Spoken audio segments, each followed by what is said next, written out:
Hi, this is Shu with a review of the GT Hustle 3. Although this is a third version of the first shoe which was named GT Run, so they went from GT Run to GT Hustle 2 to GT Hustle 3. By right, this should be GT Hustle 2. But yeah, that's just me being picky. For size 9, it weighs about 360 grams and it feels even lighter than what the digits show. That's fantastic. It's a beautiful knit upper, and once you put your foot in, you can savor the delight of the original knit, the originally conceived knit material, the Wayfly knit should be. So it's nice upper. The fit, I would say you could go true to size if you like a tight fit, but if you like a slightly roomier fit, or you have a slightly you usually feel some agitations with sharp shoes that pinches your pinky toe, I would say go up half a size. If you have a very narrow foot and you like a tight fit, you may consider going down half a size. But overall, this shoe does not run too long or too wide. So yeah, fit is the upper is, I think it's one of the best features about it. But unfortunately, the lace loops only starts from here, and you will feel a little bit of insecurity here. There's no guard or nothing, no starchy material here. Overall, the padding's nice. There's no heel slippage. The lockdown is pretty good.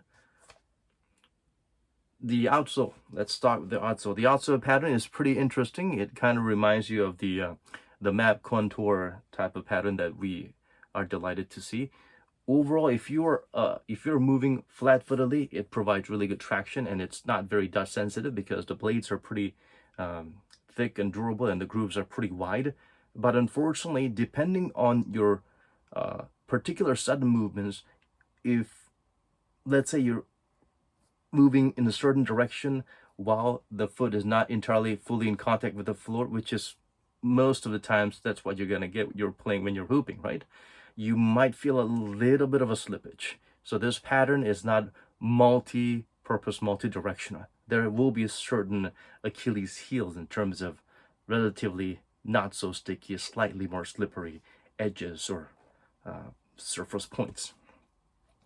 The cushioning is the craziest thing about this shoe. It is going back to its origin of having a double zoom on the forefoot and just a thick reactant heel, which is what the first GT Run did. And GT Hustle 2, it just had a full-length zoom strobel and a Cushlon midsole. It felt more like a KD14, not a GT Run series. So the GT Hustle 3 goes back to its original form of that setup, which makes it unique.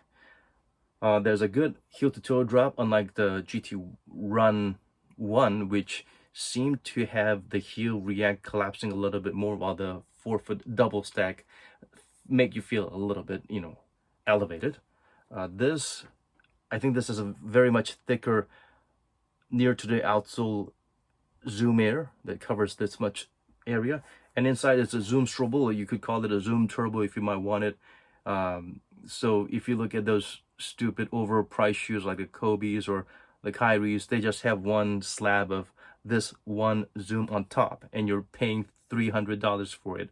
And this shoe has, double that amount. It's decently balanced. That's a good improvement from the GT Run, but still, I would prefer this zoom to be not there, or at least the zoom strobel to be not there. I think that provides a better balance. Maybe a little zoom on the heel, but the react here is pretty substantial, not too soft, not too hard. It provides, and the thickness is just nice to provide a decent offset. But what's shocking is that it comes with a Zoom X drop-in insole that's nearly close to our midsole than an insole.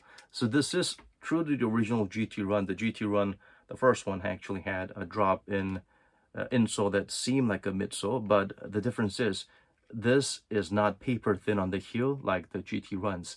And furthermore, on the forefoot, it's got a little bit of a flatter surface to try and cup the zoom strobel, which it comes into contact with.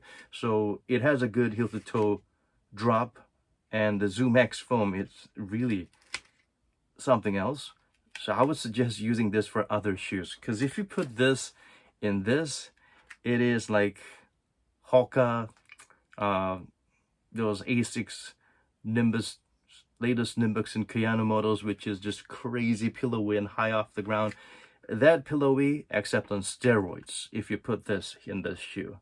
So if you want to enjoy the sensation, go ahead. But you should do that only if you're casually strolling around or maybe jogging or shooting around. But if you were to aggressively play basketball in this sort of cushioning, there's going to be some retardation in terms of your reflexes or your reaction speed. And most importantly, the forefoot is already pretty high off the floor and the base seems kind of wide and looks like it has a outrigger, but this thing falls to the touch of your thumb like that. And this is a disaster waiting to happen in terms of ensuring that you roll your ankle. This is just as insecure as the LeBron 15. So that's speaking volumes about the dangers of this virtually deceptive, thicker, wide base and thick midsole with an outrigger, which just gives. So yeah, I think that pretty much covers the shoe. Cushioning setup it's okay, but again, a little bit unnecessary, and this is definitely unnecessary. The Zoom X insole, just think about that. The the GT Cut 3 is a shoe. You have this little bit of a window that's got name Zoom X foam.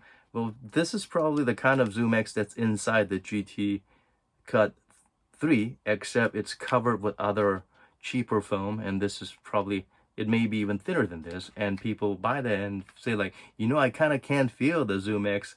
I would say, yeah, no, you're just lying to yourself.